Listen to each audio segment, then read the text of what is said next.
Allez, bonjour à tous les amis, bienvenue pour cette petite et rapide vidéo. On fait le point aujourd'hui sur la carrosserie de l'Opel Admiral Saloon qui a reçu son vernis. Hein. Donc on avait vu ensemble le passage du bleu. Et donc hors caméra, bien sûr, j'ai verni. Alors j'ai verni avec le vernis de chez AK Interactive, le Ultra Gloss. Donc super vernis, franchement, je le conseille, super vernis. C'est en bicomposant, tricomposant, puisqu'il y a le sineur avec. Mais c'est un super vernis.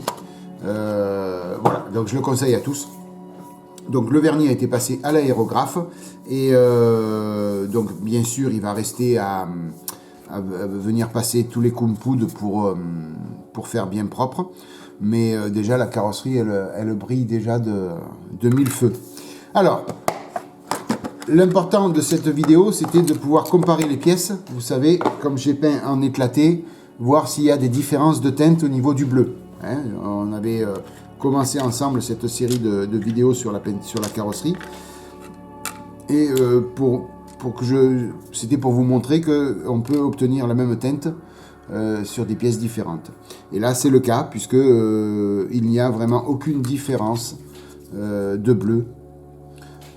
Vous voyez par exemple ces deux pièces là, voilà, hormis mes traces de doigts dessus, voilà, vous voyez, il n'y a aucune différence de teinte. On prend une autre pièce, voilà, je vais prendre ces deux pièces là ensemble. Voilà, il n'y a vraiment aucun problème à ce niveau-là. Tout est bon au niveau de la teinte du bleu, quoi. Voilà, même si on aligne un peu les portes ensemble, vous voyez. Alors, le bleu est plus bleu. Là, je vois qu'à la vidéo, ça fait violet. Non, c'est vraiment bleu, hein, les amis. Hein. C'est vraiment bleu, bleu, bleu. Hein. Voilà, vous voyez là, hop, on n'a aucune différence de teinte. C'est parfait. Alors par contre, il faut être draconien sur le passage à l'aérographe de la peinture. Il faut vraiment faire comme je vous ai montré, des fines couches, des fines couches, des fines couches. Alors, problématique de ça, c'est que ben, vous avez vu à la vidéo, vous avez été plusieurs à me le dire, laisse sécher entre les couches. Oui, mais après ça devient très long. Donc surtout que là, j'avais fait sur ces deux pièces-là, je ne sais pas si vous vous rappelez, donc c'était problématique. Parce que ça revenait souvent. Mais après, quand on fait tout ça en éclaté, le temps qu'on arrive à l'autre pièce, normalement, la première est presque sèche. Hein, surtout que là, c'est de la peinture Tamiya que j'ai utilisée, donc automatiquement, c'est quelque chose qui sèche très rapidement. Voilà, donc pas de problème de teinte. Au niveau du vernis, tout s'est bien passé. Comme je vous ai dit, il va falloir que je vienne poncer, c'est un bien grand mot, passer du papier 6000 et 8000 dessus, pour après passer tous les coups de poudre et obtenir le brillant que je souhaite définitivement. Voilà. Alors j'ai eu juste un petit problème. Bon, j'ai quelques pétouilles à droite à gauche, mais ça c'est normal. Quand on peint, il y a beaucoup de poussière là, mais ça va revenir après bien propre. Très peu de peau d'orange, une peau d'orange très fine. Mais c'est pas un problème non plus, ça partira avec le papier 6000 et 8000. J'ai juste eu un souci sur cette pièce-là, où quand j'ai refait le plein de vernis sur mon godet, en bougeant avec la main, eh bien écoutez, ça a passé par-dessus le godet, et c'est venu faire plein de gouttes de vernis sur la pièce. Donc j'ai eu un amas de vernis supplémentaire, donc ici, vous voyez, là, voilà, et puis ici, là, vous voyez, donc, voilà, vous voyez les deux petites différences, voilà, c'est le vernis qui est en surépaisseur. Alors, rien de méchant, tout se rattrape, on n'a pas besoin de retirer la peinture complète. Il faudra donc tout simplement aller très légèrement poncer. Et surtout bien surveiller de ne pas avoir de bleu sur la mousse Tamiya, si vous prenez de la mousse Tamiya, pas avoir de bleu sur le papier abrasif que vous utilisez. Il faut prendre du très fin. Hein. Très fin, c'est très long, mais il faut prendre du très fin. et surtout bien le faire à l'eau éventuellement, puisque là c'est de la finition, le faire à l'eau, et surtout bien vérifier que vous n'ayez pas de bleu sur le papier abrasif, que ce soit du 6000, du 8000 ou du 3000 ou du 1000, peu importe, il ne faut pas que vous ayez de bleu, parce que si vous avez du bleu, c'est que vous avez atteint la couche de vernis et que vous allez commencer à entamer la peinture. Et donc dès l'instant où vous allez faire une tache sur la peinture, enfin, dès l'instant où vous allez retirer toute la peinture sans vous en rendre compte, et bien à ce moment-là, il faut repeindre la pièce complètement. Voilà. Alors, pas d'affolement, parce qu'il y a toujours la solution après de repeindre une partie de l'endroit où vous avez retiré la peinture. À ce sujet-là, j'avais fait un tutoriel il y a pas mal de temps sur comment réparer une carrosserie. Donc je vais vous mettre sur la droite de votre écran, vous allez avoir un petit lien, un petit i, ou un point d'exclamation, peu importe. Et donc là, vous pouvez cliquer dessus. Je le mets tout de suite là, vous pourrez cliquer dessus et vous avez un lien pour la vidéo tutoriel que j'avais faite pour réparer les carrosseries. Hein. Et puis si vous fouillez un petit peu, alors là par exemple je ne pourrais pas vous dire laquelle vidéo c'était, mais quand j'ai fait la Porsche Spider, je ne me rappelle plus laquelle c'est. Alors attendez, on va regarder ça rapidement. On va regarder ça sur YouTube rapidement. Toc. Oui. Alors, c'était là. C'était là.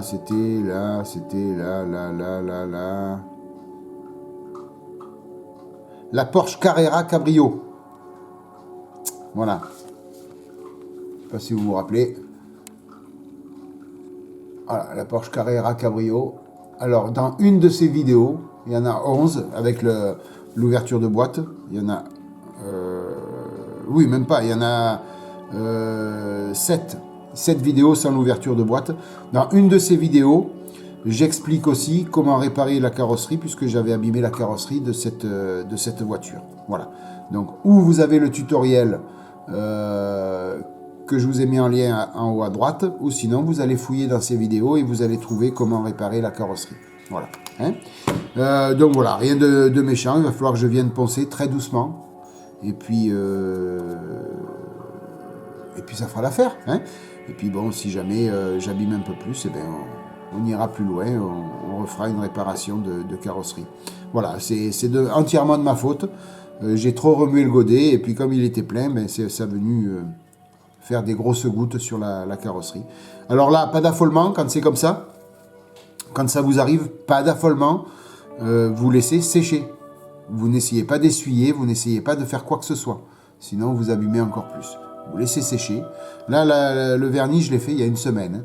Donc là, je vais pouvoir commencer à venir poncer parce que c'est bien sec à cœur. Voilà. Le but, c'est que ce soit bien sec à cœur. Vraiment. Donc n'ayez pas peur d'attendre et de faire les manips après. Mais laissez sécher.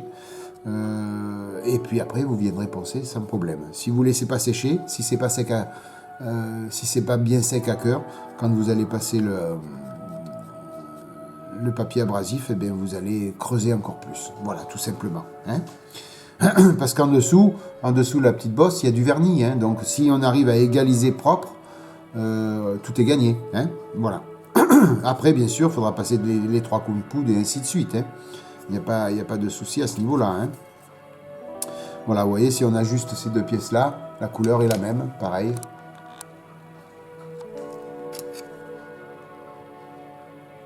Vous voyez, voilà. Alors, je ne sais pas dans quelles conditions vous allez bien vous rendre compte du bleu. C'est un... Ouais, non, ça fait du violet. Mais c'est vraiment bleu, hein. C'est vraiment du bleu. Alors moi, je vois du violet sur mon écran de retour.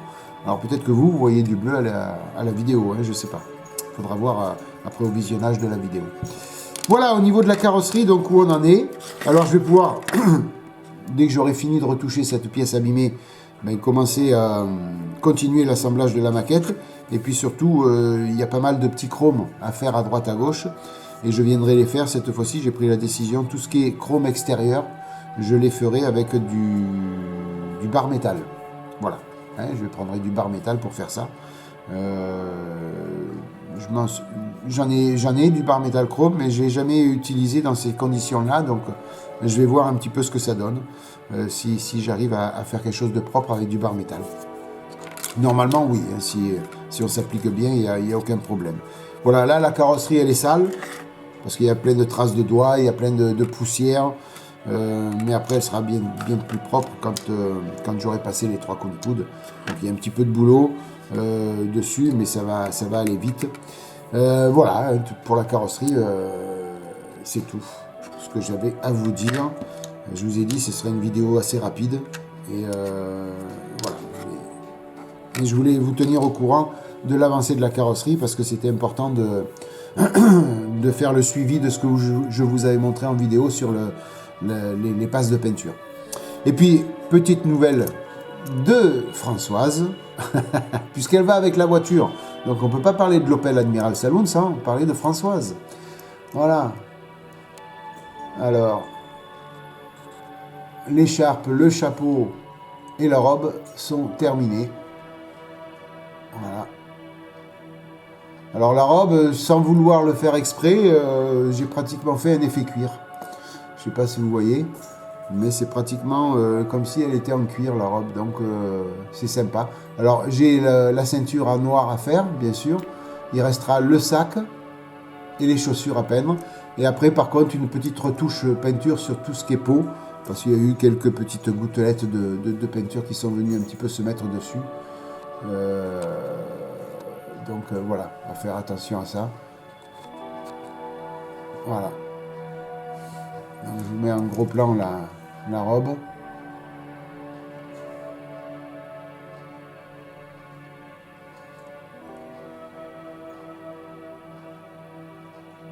Voilà, donc Françoise est bientôt terminée. Hein. Je vous dis, j'ai fait les bijoux aussi, en or. Voilà. Et puis là, sur ce bras-là, ici. Là. Voilà. Donc je vous dis, il me reste le sac, les chaussures, et puis elle sera terminée. Hein. Il n'y aura plus qu'à préparer après le support de la voiture, au niveau du diorama, mais ça je le ferai beaucoup plus tard. Voilà, super sympa à faire comme figurine. J'ai fait je vous avais pas montré, j'ai fait aussi les cheveux. Voilà, que j'avais pas fait l'autre fois. Voilà, reste plus grand chose à faire sur cette figurine. Beaucoup plus à faire sur la voiture en elle-même.